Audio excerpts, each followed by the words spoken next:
வணக்கம். இந்த நாளில் சின்ன சின்ன வெளிச்சங்களில் இன்னொரு புதிய சிந்தனையை தெரிந்து கொள்வோம். இயேசு கிறிஸ்து இந்த உலகத்தில் வாழ்ந்த காலத்தில் பல அதிகாரமான வார்த்தைகளை உச்சரித்தார்.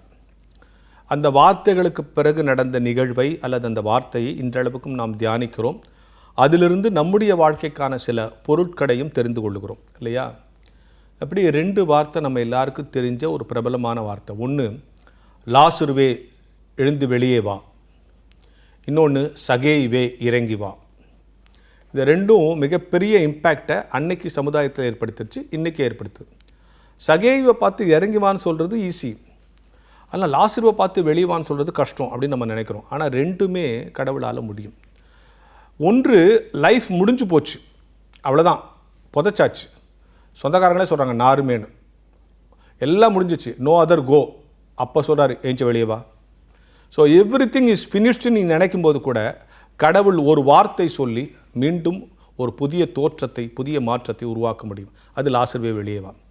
சகேயுவே இறங்கி வா. இது இவனுக்கு வாழ்க்கை முடியல, ஆனால் இவன் வாழ்க்கை சரியா இல்லை. அப்போது அவன் வாழ்க்கையை சரிப்படுத்தணும்னா என்ன பண்ணணும்? நீ இறங்கி வரணும். நீ முடிஞ்சிருச்சுன்னு நினச்சாலும் அவர் தொடங்குவார், நீ தவறாக இருக்கும்போதும் அவர் மாற்றுவார். இந்த 2 வார்த்தைகளை நீங்கள் மறைச்சு வச்சுங்க.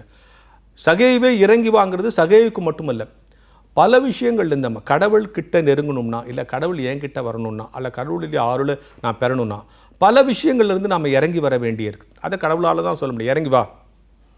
நீ இறங்கி வந்தால் தான் அவருடைய மகிமையை நீ பார்க்க முடியும் என்பது ஒன்று.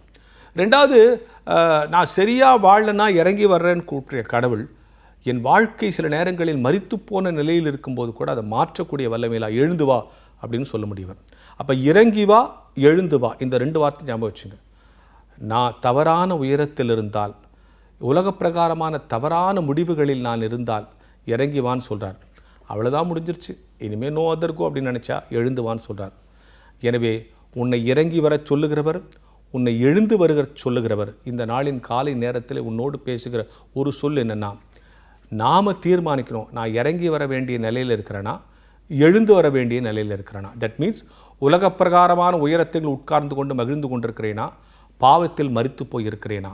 உலக பிரகாரமான உயரங்களில் இருந்தால் இறங்கி வா, பாவத்தில் மரித்திருந்தால் எழுந்து வா என்கிற ஞான வெளிச்சத்தோடு இந்த நாளை தொடங்குவோம்.